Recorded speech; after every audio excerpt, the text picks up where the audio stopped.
today it is Spells from the Shelf and Paperback Ponderings. We are collabing on Assassin's Apprentice by Robin Hobb. This has been, I think, on my to be read list for what feels like years. And if not for this moment, I don't know if it would have ever come off. Yes, thank you. Thank you for this.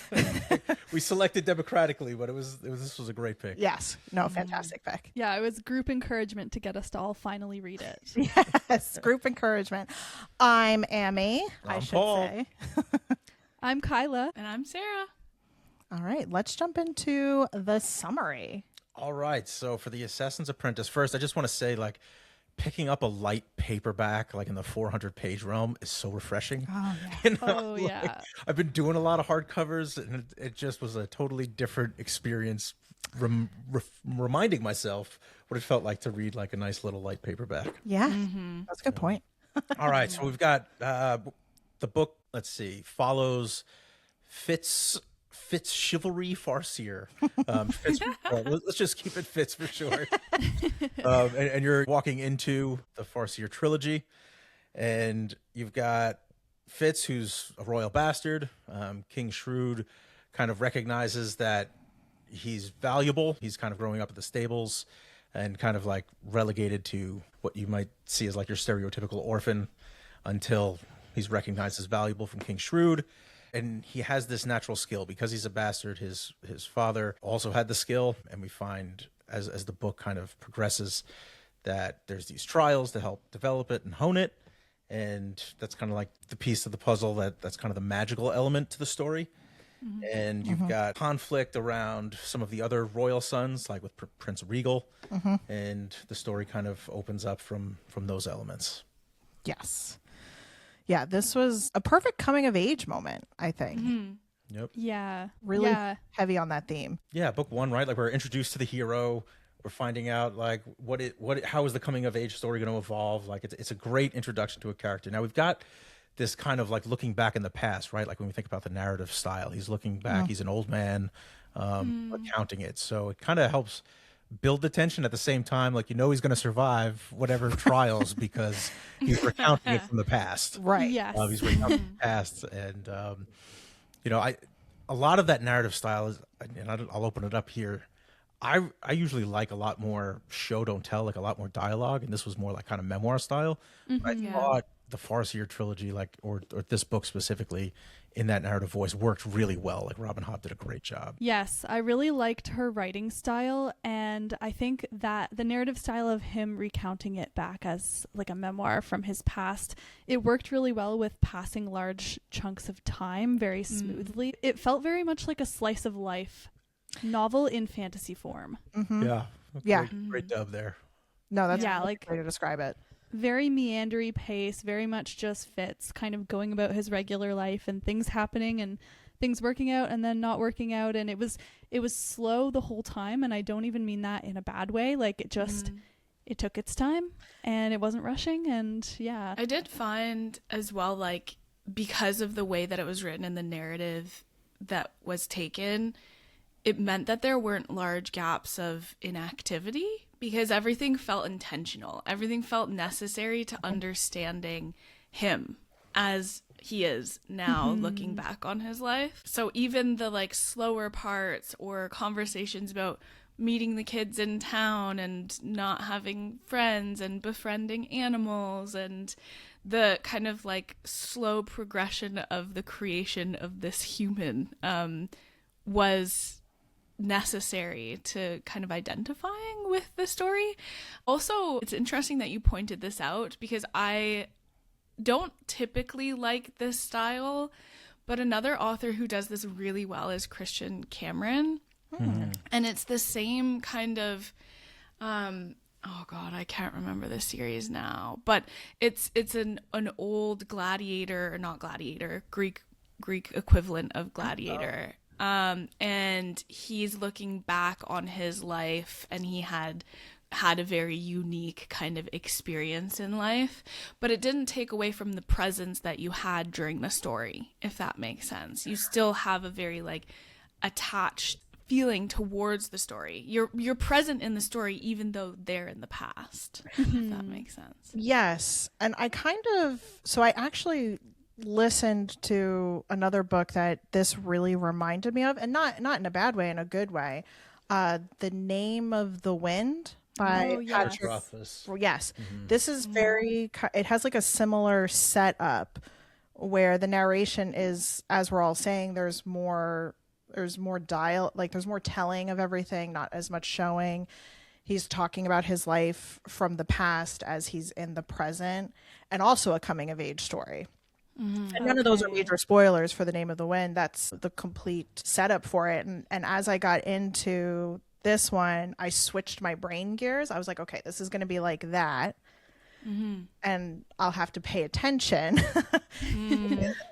Because I feel like when pacing is like that, you have to pay attention to what the author is giving you, because they're giving you the teeniest breadcrumbs as you go before you get to the final piece of it. I think there's 100% parts about like the publication of this. Robin Hobb's a pen name, right? So she had been writing for a long time under a different name, I think like Margaret or something. But it wasn't working. And this was one of the first books where she was writing in a totally different voice, and she wanted to pick up the pen name. And it's deliberately androgynous. I was wondering, is it because you can't tell if it's masc or femme? Well, she also felt kind of shackled by previous books that she had written by kind of the fan base. And I think for this specific publication, it was like a real release and a different type of freedom, because I think, you can write yourself into a corner, right? Whether it's in the storyline or with a certain genre, right? Like sometimes it's hard to break out of the genre. And so she took the pen name for it. Yeah, I do wonder too, like this book came out 30 years ago now, 1996. And so I don't know, I was not born at that time. But I'm making a guess that maybe there weren't a ton of female authors in the high fantasy space at the time, as much as there are more now.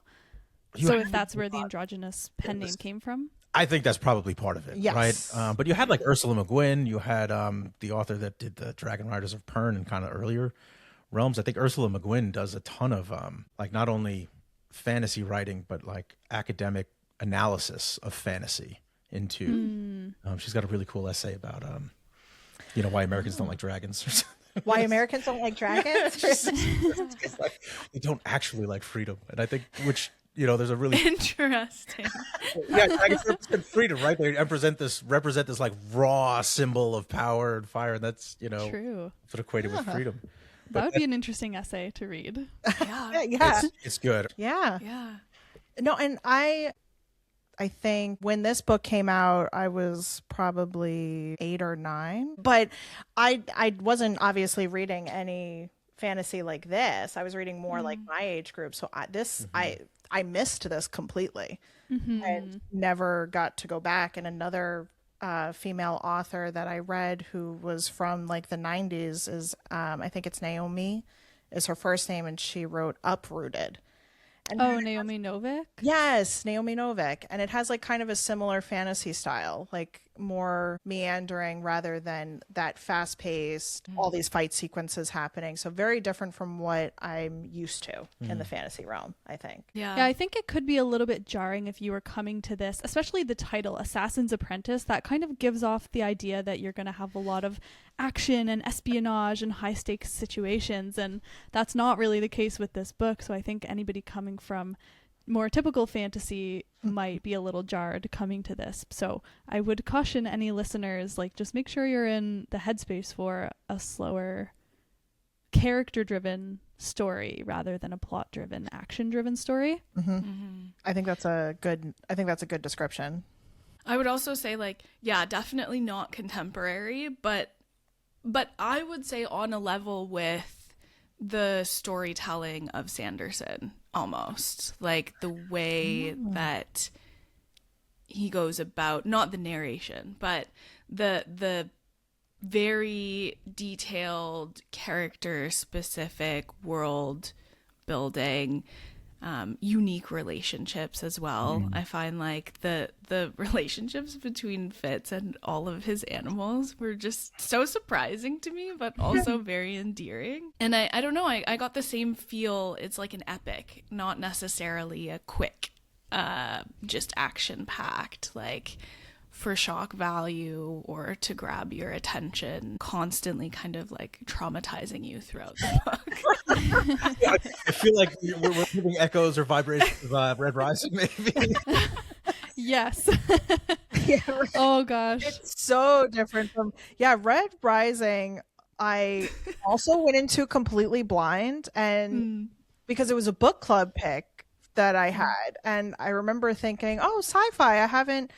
And by the way, I read it after Project Hail Mary, which is more of a feel-good sci-fi. Yeah.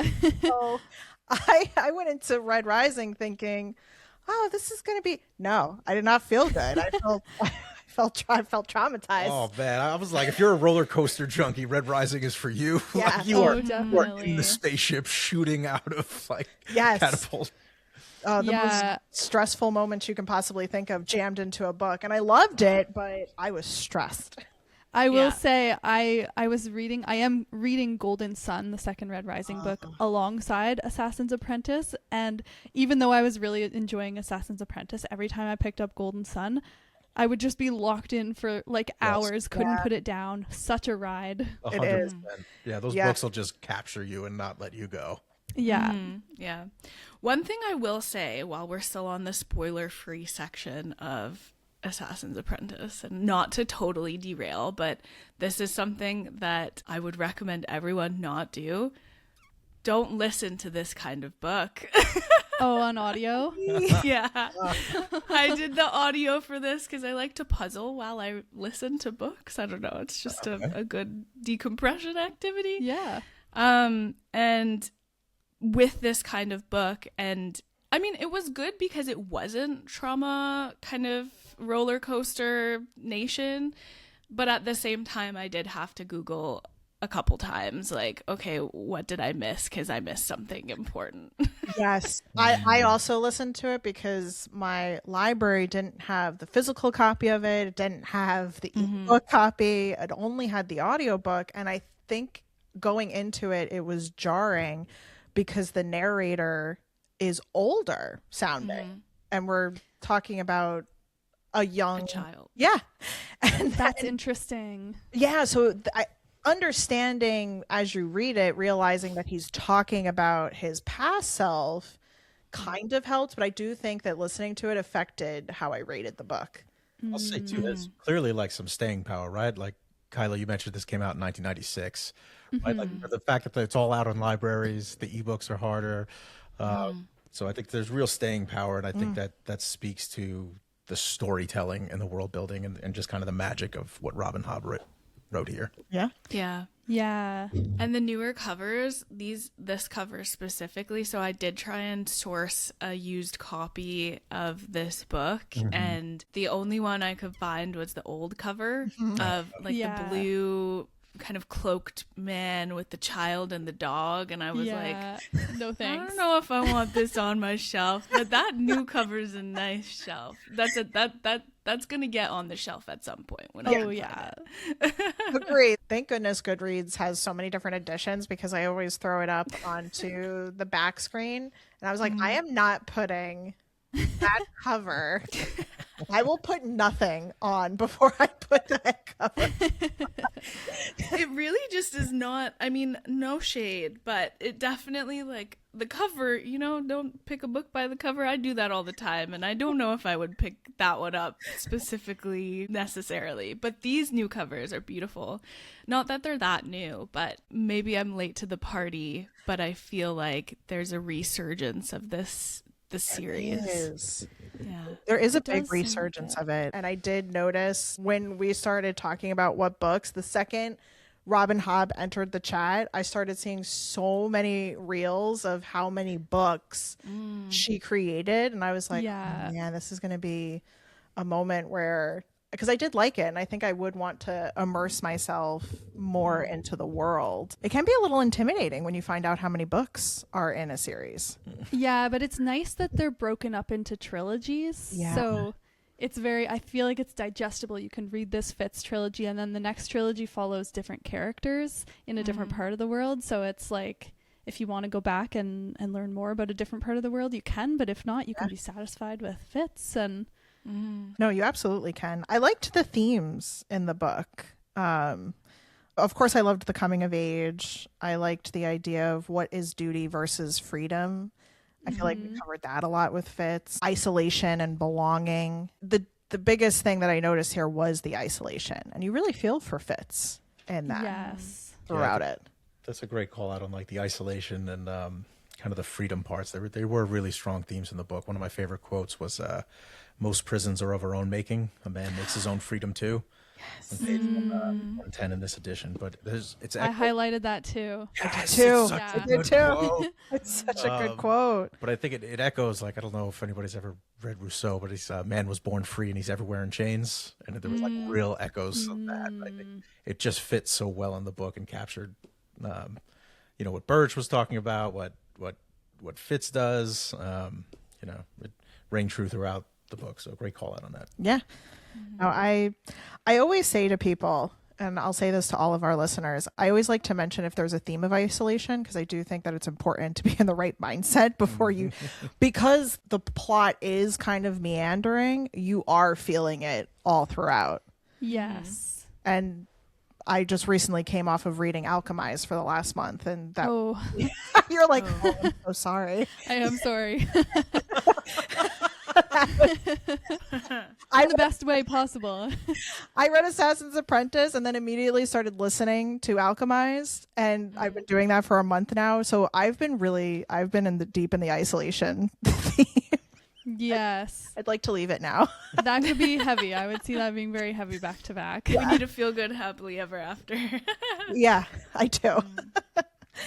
Yeah, I think though the slow pace of it for sure was important to show his character as being isolated and being lonely and how that would affect him growing up and affect his relationship. So I think it worked really well in that sense. Yeah, I feel like we've said like slow burn a couple times. It definitely was a little bit slower, but to me, like it was not as slow a burn as some of Sanderson's books, right? Like those are really slow, and there's a lot of build up. Sometimes so much build up that the tension gets lost for me as a reader. Yes. But yeah, I felt there was a healthy amount of burn and tension building across some of the characters with this particular story. Yeah, I never felt bored. Like I was always, even though it was slow, I was engaged the whole time, and I enjoyed the everyday interactions. Yeah, I was never bored, and I recently read Mistborn and struggled with it. So I feel the same as you. Yeah. There was some struggle busting with Sanderson, but then he wraps it up so well. So we won't talk about Sanderson too much here because we can go forever. But yeah, I think we've got similar takeaways. Yeah, for sure. I'm curious, maybe should we all say what our ratings were for Assassin's Apprentice? I rated it 3.75 because the audiobook affected my perception of it for sure. That is fair. Yeah, I would say I'm not great at doing the like 0.5s, 0.75s, but I don't think this is a 4 for me because of the audiobook. So I would say 3.75, 3.5, like very good story. My form, my method, questionable, and it affected the overall sentiment, although I really liked it, the story and the ending, and I was definitely bought in after I was locked in with my puzzle and I could kind of like do the two things at once. But yeah, no, I would say 3.75 too as well, not 3.75 2. Yeah, the audiobooks can really do that. Like I'm doing the audio I did the audio of Brimstone, and I think I just came in with like I don't know, it didn't do it for me. So I totally empathize here with that feeling where it's like, oh, this is such a great story, but I've got this audio that's killing it for me. Yeah, I am very picky about audiobooks because of that. She is, yes. But I think my rating is going to be a solid 4 for this one. I did really enjoy it. I was not bored. I think because of the lighter stuff happening in terms of plot, I'm not like leaving it gushing about it and thinking, oh my God, I can't wait to start the next one. I need to tell everybody about it. So it's a solid 4. I enjoyed it. I will be reading the rest of the series, and I'm curious to read the rest of the other series as well. So yeah. Yeah, me too. It's definitely one that's now on my radar for sure. Polly, what was your rating? Oh, I went 4.5 on this one. Okay. Nice. I screamed it and jumped out so many times that I was like, I kind of said my rating. But yeah, I thought for me, I really enjoyed the story. And again, like, you know, books kind of capture you where you are in the moment, right? Like if you're going to read, don't read about isolation if you're in a bad head state. Like this book caught me on a great ride. It was kind of different from some of the other pieces we've been reading. And I really enjoyed the story. I do think there were elements where, like we've talked about, some ebb and flow around the plot and kind of the character development. You can see that it's really setting up for the next two. But the setup didn't dry it out for me. So, yeah, I was locked in on this. Not like Red Rising locked in, where I'm like aching to read more. But Yeah. Absolutely a great read and had a lot of fun going through it. Yeah. Nice. Great quotes. There's quotables. There's It is very chapters that will, like chapter 13 was kind of mind blowing. And as we kind of go into the spoiler section, we can talk more about that. But Yeah, I would say it was quietly transformative. Ooh. You know? Oh, That's a good way to put it. that was a great way to put it. Yeah, it was a great story. And I did my classic thing. So it's hard to impress me sometimes because I don't go into it with an idea. I never read the back of books. I see it basically on what other people are saying, what Kyla is saying, what the internet is saying, and I roll with it. So I often have no idea what it's going to be. And even with that and the assumption that it might be a bit more action-packed because it's called Assassin's Apprentice, I was not disappointed. And I had a few preconceived notions that turned out to be incorrect, and that didn't change anything for me, which is rare and appreciated. Yeah. Actually, I had a very similar takeaway as you did, Sarah, that I do not read blurbs of books a lot. I am a judge a book by a cover girl. I see a cover, I go, that's pretty, I want that. And I take it. And then I just start reading. And the only thing that I check for the blurbs is what the names are of whatever main character they're trying to give me, because then I have an idea of whose narration I'm following. But it being named Assassin's Apprentice, I was pleasantly surprised that I was not disappointed that there was not as much assassinating. Yeah. Or even that much apprenticing. Like they're oh, I thought there was a pretty good apprenticeship element with John. It was good, but it was like when he first started apprenticing and he's sent off on these little spy missions. Yeah. And I was like, oh, this is a really interesting way to teach assassination and like just being able to sneak around and everything. But then it felt like the more the book went on, he would just go up and hang out with the apprentice or the guy, Chade. Jude. Yeah. And then he would, then it got into the skill teaching and stuff. So it felt like there was like eras of his life where he was apprenticing with Burrich in the stables, and then with Chade as an assassin, and then learning the skill, and then with Lady Patience and stuff. So kind of eras of his life, it felt like. Yeah, for sure. No, you're right. That is interesting too. Yeah, so for all of our listeners, don't judge the title. Yeah.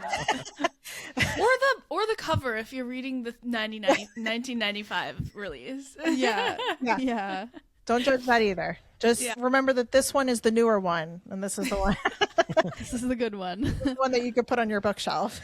Yeah. If you need a shelf trophy. 100%. Should we get into the spoilers? Yes. Let's do it. Okay. So for anyone listening, if you haven't read this series, this book, we're going to get to the part where we tell you everything that happened in the book. So don't listen to that if you have not gotten that far. Yeah. Okay. Right. What is like the burning thing that someone here needs to talk about relating to spoilers? Like what was the most shocking spoiler-filled moment of the book for everyone? Poisonings. right? The point, I was listening to it and it was getting towards the end, and I remember thinking, wait, what's happening? It's like, wait, because there's so much just dialogue and not a lot of action sequences. I think when something did happen finally, I had to switch. Okay, so at the end, we're talking about the scene where they're in the room. Yes. And Fitz is confronting. Yes. Okay, got it. And that part kind of threw me for, I wasn't expecting it because there was no clues to it for me. Yeah. And I'm someone who, like, I pick up on patterns, so I don't get upset if a book doesn't surprise me because I recognize patterns so easily, so I will sometimes guess what's going to happen. And I think that was the biggest spoiler moment that just went. I think I listened to it a few times. Great narrative punch on that scene. Yeah. And you're following along, like you said, you're picking up clues, and Right. you're like, Fitz is not going to poison this prince, right? He's not going to do it, and he's confronting him, and they have a very upfront dialogue, which I thought was unexpected too, right? Like, Right. a very straight dialogue. It's like, I am actually here to kill you, you know? Yeah. Yeah. He dies from the poisoning, and like it all just kind of happens really quick, and you're like, whoa, what? It's like this whiplash moment while you're reading. Yes, it's a big whiplash moment. So that was for me because I found Fitz to be a very passive character, not an aggressive character. So Coming of age part, right? right. Yeah. So for him to have that shift where all of a sudden it's like that was where I realized, okay, this is the next stage in the character building. Yeah. I also felt like I trusted Fitz's moral compass. So I genuinely wasn't expecting him to actually follow through with the poisoning of Verisk. So when they were having that dialogue, I needed to stop the puzzle and I needed to actually really pay attention and scroll back a little bit because I was like, what am I missing? He's not going to kill this guy. Like, this guy saved him. They had a really great relationship. I trusted Fitz. I didn't think that he would go there. I just felt like he would have sacrificed his own success on this mission to preserve that individual. So I was shocked, really shocked. Yeah. Yeah, I found that shocking. Yeah, well, because it kind of threw you for a loop because it seemed like he's going in there and he's being so upfront about it, and you're like, what is going on? And then it seemed like they're on the same page and they're going to turn it around and trick Regal, but then Regal's wine actually did poison them, and like Really cemented Regal's villainy, right? Yeah. And I always had a feeling throughout the book that Regal would become a problem later on. So when we were going off on this adventure to the Mountain Kingdom and it's just Regal and nobody else in terms of the royals that are leading the charge, I was like, oh no, this is maybe not going to end well, but I wasn't sure how. And I liked that the Mountain Kingdom royals were on top of it and how they tried to poison him when he first got there. Oh, like, that was great. Yeah. The princess gives him the plans to eat. Yeah. She's like, I'm going to kill him first. Yeah. Really? Checkmate. Yeah. It's very I do feel like because of how that came about, it followed the very stereotypical fantasy pacing, the one that I used to be used to, a very Tolkien-esque kind of feel to it, where when something is happening, it's happening very quickly. And it surprises you, and it's rare for me to get surprised. Do you ladies have other burning desires around spoilers? My main one is the poor dogs. I actually Dogs. I cried when Nosy died. Yeah. And then I cried when he died again. I was know. like, oh my god. Yeah. That was like the one Sarah and I have talked on our podcast about the resurrection trope and how I personally have been getting tired of that, but when Nosy was alive, I was actually happy about that one. Yes. Same. Yeah. I was happy as well. I get really sad when animals die in books, movies, shows, and I feel like personally attacked. Well, it's interesting too because most authors I always see online, they're like, don't worry, no animals were harmed in the writing of this book, and don't worry, I would never hurt the dog companion and stuff. So when Nosy died first, I was like, oh my goodness, she really just shot that dog. And then when Smithy died, I was like, 2 dogs in one book, like what is going on? And then Nosy dies a third time. It was like getting slapped in the face multiple times. It's like, Yeah. hey, can you please stop traumatizing me with this dog? This poor dog. I just love this dog, right? We got him back too, and then he died again, and he died a noble death. But Absolutely. They both did. yeah, well, they both did, absolutely. But I just was like, really? We had to die? The dog really had to die again? Like, we just got him back. All right, Fitz deserves. He's been. You felt like you were in the clear. Yeah. He really deserved something more. There's some really beautiful character art. I'm not a character art girly, but I was doing some research, and there's a really beautiful picture of like Nosy curled in on Fitz with his like bleeding hand after he pulls him out of the water. Oh. And Fitz Send is that kind of to us. passed out. Yeah, I'll send it to you guys. But I was like, oh, I didn't picture Nosy like this. For some reason, I pictured Nosy as like a scruffy little mutt thing that was like white and fluffy, probably because of that first cover. The cover, from yeah. 1994. Yeah. The cover, man. Yeah. Yeah, I did picture it as like a golden lab kind of dog, and I think that's why it hurt more. But I think it was interesting too. One character and relationship that I was really invested in and fascinated by reading was Burrich and Yes. Fitz and their relationship and all the nuances of it. And I liked how in the end when we find out that Nosy was never killed by Burrich, and it's revealed to Burrich that all these years Fitz thought that he was this horrible person that would kill any animal that he bonded with, and Burrich was like, all this time that's what you thought. And Yeah, that was Yeah, a beautiful that was- moment in the book, right? Where they just tried to come to this reconciliation. And for context, we're in the spoiler section, so you've probably read up until this point, but the wit is kind of this taboo practice, right? You're not supposed to bond with the animals. And we don't really know why that it's taboo yet. Like we might get into the second and third books, but it is extremely taboo. And it violates like Burrich's code so deeply that he's willing to like excommunicate Fitz, who's been like his closest partner in the stables. So it was a very powerfully written scene. But then we kind of find out, unless I misread this, Burrich has the wit too, right? Yeah. Yes. Yeah. And so he just holds himself above because he doesn't use it, I guess. But it's just interesting. He does a that little bit, right? Like, because he's the stable master and he understands animals in a way that nobody else does. So it's clear that like there's this like undertone of him using the wit, but not bonding with the animals, probably because of something in the past that might be revealed later on. But Yeah. I didn't think of that.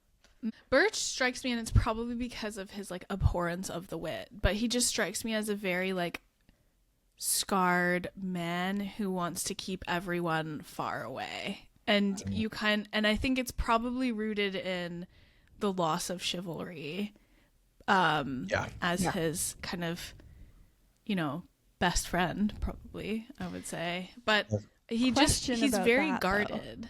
Do you guys think that Burrich was in love with chivalry? Oh. I never. Because there was a moment when Burrich was talking to Fitz and he said chivalry had a way where he could look at you and know something that was in your mind that you don't even know about yourself, and then Burrich blushes and changes the subject. And then there was another moment when Galen, the skill master, calls Fitz Burrich's it was some term, I don't remember what the term was, but basically it meant like the boy used for sexual pleasure. So I was picking up on the suggestion that maybe Burrich was in love with chivalry, and that's where kind of his devotion came from.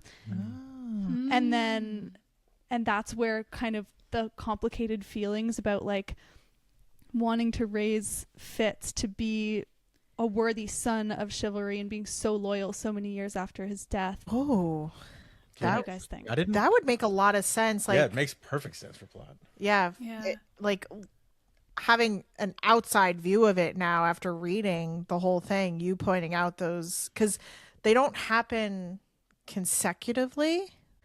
Yeah, that might have been a breadcrumb that I missed at the time. I saw it more as like this devotion piece, but devotion usually comes through From some kind of love, intimate, through some kind of love. I wonder, because chivalry was quite apt with the skill, I wonder if Burrich and chivalry had, I don't remember what the word is, to like the bond of using someone to heighten the skill. What is the word?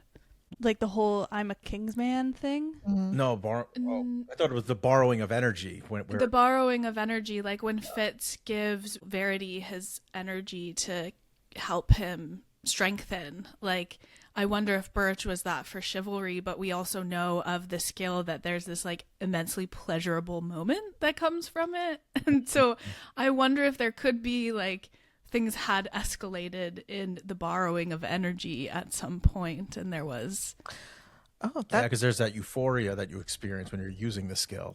I understood that euphoria though. Like he said it was not physical. When Fitz experienced it when Galen went into his mind, he said it went beyond physical and it was more of like a mental euphoria. I was picturing it more of like a drug high kind of thing.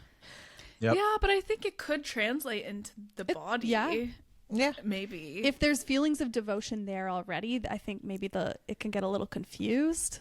Yeah, you know what I immediately thought of while we've been talking about this that I didn't pick up on before? City of Bones by Cassandra Clare, and I'm forgetting the word for it. Parabatai. Yes. Thank you. Yeah. Yes. That's actually similar because Jace is, I forget his name now, but another character is Parabatai. Jace doesn't feel that way. But if there is, if we're all saying, if there is already that devotion part, that can maybe heighten that shared power or the pulling of power. Yeah, interesting. I think you're onto something there, Kyla, actually. I really do think you're onto something. It could be. Yeah. I don't know why. I do have not an idea, but I don't think that the bonding to animals is as bad as Burrich is making it out to be. Like, I wonder if it's one of those things that there's actually power in these bonds, and so there's the influence of the royal family, probably, who does not want people who have this ability to exercise it because they're threatened by the power of that bond. Yeah, there's definitely like a fog around using it, right? Like because the way Fitz uses it, it's friendly, it's warm, it helps him grow, it helps him out of a dark spot, so there's merits to it. So that's a great call out, Sarah. Like there's clearly good parts and strong power there to be used. Yeah, and if it doesn't run in the royal bloodline, then allowing people to feel okay about using this power would be a threat to their own power of the skill. Yep. Yeah, because I was interested in that because it seemed like when Burrich was trying to stop Fitz as a child from bonding with Nosy, I understood to a degree because Fitz was 6 years old at the time, and with nobody training you and to just be free with a dog like that, I could see how your childhood brain developing might be affected by being in a dog's brain all the time. And I could see that, not turning out well as you grow up to be an adult. But then later on when Fitz is older and Burrich is still concerned about it, I guess he still only is 14, but it seems like by that point he has been cautioned and he knows not to just, let himself fully morph with the dog. So I was always a little bit confused about Burrich's insistence on it, but that makes a lot of sense. It's almost treated like witchcraft, and how witchcraft can be totally fine and used for good and everything, but it's the people fearing it, the people who don't have it fearing it, that creates the problems. Yeah. And the witch hunt aspect of it. And because it's already seen as so taboo, I could see where that could create. And I'm very curious if we get more into the magic system and more into how it works, why is it so taboo? Like, I feel like I have like a lot of like theories about why, but I wonder if there's more that we find out in the next book. Yeah. Yeah. One of my favorite moments in this book was the fool. I thought the fool was so suspect for so long. And then there's the chapter where the fool ends up being the one recounting the story of how Burrich whooped Galen's butt. You know, that was one of my absolute favorite moments. And it's a really kind of a structural masterstroke by Robin Hobb, where, and just for context, what's happening in the story is, as Fitz is learning how to use the skill, it's a brutal training, right? It's, you know, just one of these brutal Navy SEAL like physical, mentally demanding trainings. And he ends up failing by Galen's eyes, but, you know, debatable, of course. But Galen ends up like just kicking the ever-loving crap out of him. Yeah. And he gets back to Burrich, and Burrich is like, what happened? And then all of a sudden Burrich comes back like the next day after kind of, you know, Fitz is kind of recovered or like waking up, and Burrich is super happy, right? And he's just like walking around, he's whistling around the stables, everything's great. And we find out later on, and like Fitz is like, what the F? You know, and it feeds into that whole idea that he thought like he killed the dog. But it was as a structural like framework for this, it's just this wonderful reversal. And I was like, I've seen this before. Like, this is a real structural piece. So I started like researching like what, and I was describing the scene, and I was like, what is the name of this? And it's apparently from like Aristotle's Poetics. So and I had to research this. I didn't know this off the top of my head. So I'll only stray into academia for a little bit. But as we think about like structures versus tropes, like you might think about tropes as kind of like patterns, recurring patterns, like you have brown eyes all the time. But this was just kind of like a structural reversal, and where you're hearing it from the fool's part, which was really interesting because it kind of heightened the impact, right? Where it was like, oh, that's what happened. It's like this complete reveal. And it just, that chapter had me vibrating, you know, where I was so excited to read such a great piece of storytelling. And that to me made the entire book, like that's what took it over a 4 for me, was that chapter alone, and that kind of structural element of what was happening, and that the story work and the writing came harken back to like that kind of framework of Aristotle's Poetics. Interesting. Yeah. And the fool was just like, you know, I wasn't there, but this is what happened. And like, remember, I wasn't there, but here are all the details. Oh, he's so sus, man. But that piece of information. Yeah. But that moment, like, I loved that Burrich came to bat for Fitz, and their relationship is so, it feels very real because there's such a complicated set of emotions. It's like Burrich is always criticizing him and harbors this resentment towards him for chivalry being gone, but also seems to love him in his own way. But then sometimes I'm like, does he really love him, or is he just doing it out of the sense of duty to chivalry, and that's why he's backing him up?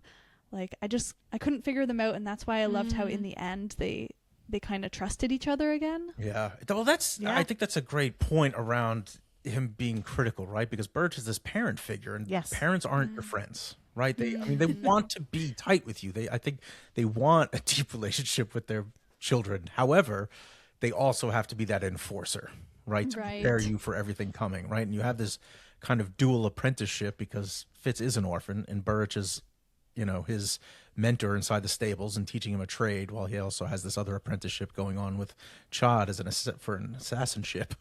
But you know, that's kind of the way I took the Burrich relationship. He's critical and he's tough on him, but it's a kind of tough love. Yeah. So my favorite thing to do whenever we talk about books is I love referencing something that I'm watching, whether it be a movie or a show, and Burrich and Fitz's relationship reminded me of Hopper and 11. Oh, I see it. I totally see it. Where when you first see that, and I'm sorry, guys, well, this is the spoiler section, so it includes Stranger Things spoilers. But when Hopper first leaves those Eggo waffles, and you get these flashback moments of he is really hard on 11. And I kind of took like Burrich as almost like a Hopper type parent figure, where he's stepped into this role of a parent figure and is trying to set Fitz up for as much success as possible. almost like my mom always says, and when she watches this, she's going to be like, oh my God, that's me. I said that. She always says the point of being a parent is to put yourself out of a job. That is the goal. And that doesn't mean that you don't want to connect with your children as adults, but you want to put yourself out of a job because eventually you will not be here. It's just how it works, how it should work at least. So I think that's what I always thought of with Burrich, because he is like hard on him. Yeah, interesting. Yeah, you have this like conflicting, I think, like sentiment within Burrich where he's kind of resentful to him, but also feels like it's his duty to take care of him, and then also starts to kind of love him. Yeah. So there's a lot of conflicting and confusing emotions that you can tell Burrich is dealing with when it comes to Fitz. And yeah, like Kyla said, it's hard to figure them out. It's hard to really nail down. You know that he cares about him, and you know that he's looking out for him, and you know that he has good intentions with Fitz, but you also know that he's flawed and he's not perfect, and he didn't choose this, and he's not Fitz's dad, you know? Yeah. And I just think like that relationship was really captured quite well. Yeah. And I'm so freaking happy that he didn't die at the end, like Nosy. I was like, Robin, what are you doing to us right now? We can't have everyone die. I know that. Actually going to drown? What? How is he getting out of this one? Yeah. Deus Ex Machina on this one, man, because I don't see it. Oh yeah, I was worried because there are some authors who I have a list, and they're on it. Okay, yeah, you know, Hunger Games. She's on my list. Especially after she said, I really regret killing that character, but you did it. So you did it and you stuck to it, and I'm mad at you. Becca Yaros, I'm still upset with her. So I thought Robin Hobb was going to end up on, I mean, she's half on my list. She's halfway there from the dogs. The dog slayer. Yeah. Dog slayer. Oh. Does that need to be like a subtitle of this podcast? Robin Hobb, Assassin's Apprentice, Dog Slayer. Yeah. Robin Hobb, Assassin of Dogs. Oh my goodness. And I do always appreciate, because I am also tired of the resurrection trope. I see it so much, and I do get tired of it because it doesn't feel like it has that impact. And I do appreciate when an author sticks with their guns and, you know, really just gives it to us and doesn't give us a resurrection. I do appreciate it. I feel like two things can exist. I could be mad at you, but also enjoy the fact that, you know, you're not reusing something that I see all the time. Yes. You're committed to the choices you've made. If you're gonna kill them, I always say to children, if you're gonna lie, you gotta do it well. You know, like if you're gonna lie to my face, you need to do it well. Let me believe you well to lie. Requires practice, though. And I feel the same way with the deaths. Like if you're gonna kill my character that I love dearly, do it well, give them a good death. And I think that the deaths in this book, like all the dog deaths, were done well. They Even were. if I didn't like them. I know. Yeah. You know, they hurt my feelings a little bit. I did want to briefly bring it back to the Fool that you were mentioning was a very interesting and suspicious character, and we still never found out that first time that the Fool approached Fitz in the woods and was speaking gibberish, like Fitz... The riddle. Yes. The riddle. And that never came up again. And so I'm wondering, like, obviously, well, I'm assuming it's going to come up in the future books. But that's fun. Yeah, and he tries to recount it, and Fitz can't even recount it to, like... Yeah. Right. To Chade. But I don't know how much you guys looked into the future trilogies that exist within this world. But the final trilogy of the Realm of the Elderlings world is called the Fitz and the Fool trilogy. Oh. Yes, that's right. I did see that. So God. don't know what to expect from that. Don't know what to Again, make of it. I think the Fool is very different too than other, like we talk about some of the patterns and like the resurrection pattern. Fools are across like literature, right? Like you've got, Yeah. in Shakespeare and everything else. But one of the lines is, I'm trying to look up that riddle. I found the introduction. He's like, in the matter of the Fool, that which we do not know is almost more significant than that which we do. I was like, this is a great setup for a character. Like Darth Vader's got his intro music. This is the Fool's intro here is just like really fun. Oh, Yeah. I do hope that we get more about that. And I'm okay. I always say this. I'm never critical of a book not answering all my questions in the first book because it's not supposed to. Yeah. Because then there wouldn't be a book 2 and 3. Yeah. If it's a standalone and I have a lot of questions, then I'm way more critical of that.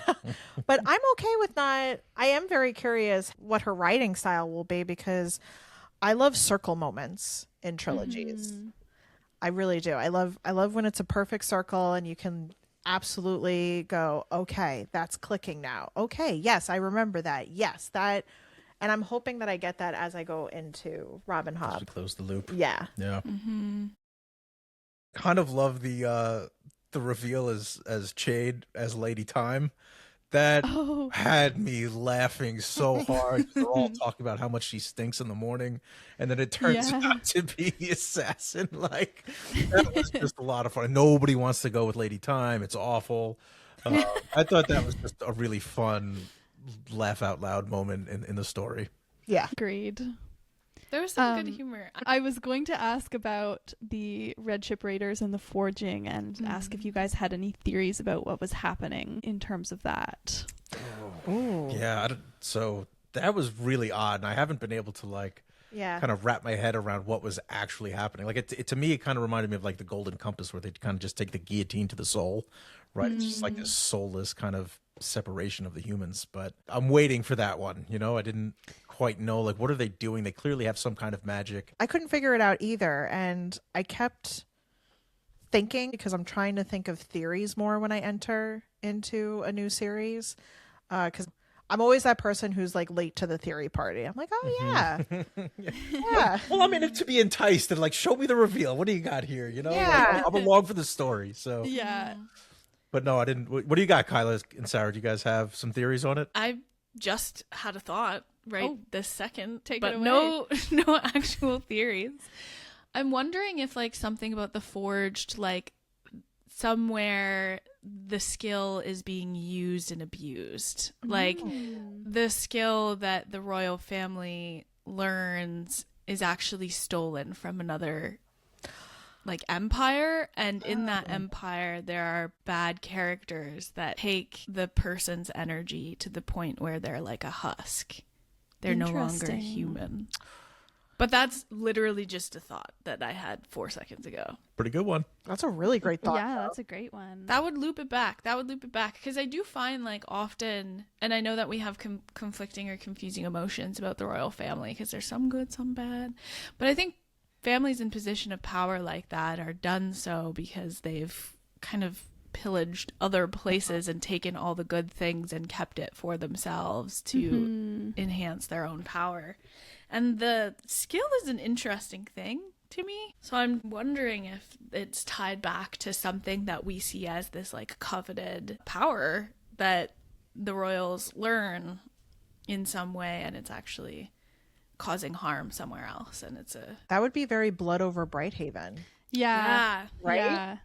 That would be very, I as you were saying it, I didn't even think of that as a possibility, but it could be. Or maybe I'm too basic. Like maybe this is so outside of what we were exposed to in this novel. I'm not sure. Yeah, it could be a full different power even, or maybe it's like, so obviously bastards have the royal blood. Bastards of the royal bloodline have the possibility of having the skill, and a lot of them are left with their mothers in other places. So what if there are just more bastards out there who have the skill, who are doing this because out of like a begrudging feelings towards the royals for not accepting them in. Yeah. That's a strong possibility. Because I would. Or it's nothing to do with blood. Sorry. Yeah. Yeah, it could have nothing to do. You're right. That's interesting. Just the Ooh. ability to kind of tap into that skill, right? Like kind of that mental elevation. Yeah. Mm-hmm. Ooh. I wonder if we get more about that. I'm very curious now. Because royals are not very good at not having multiple bastards. This is true. And I feel like whenever you're talking in like a fantasy medieval setting, even more so. You always know who your mother is. You never know who your father is. Yeah. Mm. But I do think we will continue to find out more stuff, because even in the epilogue, if you guys remember, when Fitz is an old man again in the epilogue and his own son is like, oh, take a rest, and he's reflecting back and there's an ink spill across his page and he's like, it kind of looks like the smoke coming out of the chimney at Forge, and it kind of looks like the poison falling into the glass in the Mountain Kingdom, and it kind of looks like the blood spilling across the deck of the red ship when I was there, kind of thing. So it suggests that we will see Fitz on some adventures, maybe facing off against the raiders. Ooh, I hope so. Definitely. Yeah, we're There definitely is gonna have some conflict, confrontation around those raiders. Definitely. There's a book, like one of the books has a ship on the front of it. I'll Book look it 2 up. has the red crest, where the blue crest of the stag is here. Book 2 has the ship on it. Oh, does it? Okay. Yeah, in this covered edition. What is it called? Royal Assassin or? Royal Assassin, yes. And the old, I'm very curious because the old covers just have something completely different. Yeah, there is some water on multiple of the other editions. I'm very curious about that now. Yeah, I wonder if him speaking about, oh, that looks like this and that, if he's getting more memories that he's going to bring to us. And by the way, the realm of the Underlings is huge. Yeah. Yeah. There's like a dragon one. You just keep going, man. Pick your fantasy fun point. Yeah. Like you could just live inside Robin Hobb's. Yeah, let us know, listeners, if you pick this one up and if you enjoy it or not. I like hearing both sides. Tell us about how you like this collab, because we love this collab. Yeah. Yeah. This We is had so much awesome. fun doing this. Yeah. Maybe we can do another collab in the future. That'd be Yeah. fun. Part 2. Sign Part us 2. up. I like too. Yeah. Yeah. So reach out to both of us on Instagram if you've read it, at Paperback.ponderings and at Spells from the Shelf. I think it's just that. Yes. Yeah, Spells from the Okay. Shelf, Instagram, TikTok, spellsfromtheshelf.com. Yeah, absolutely.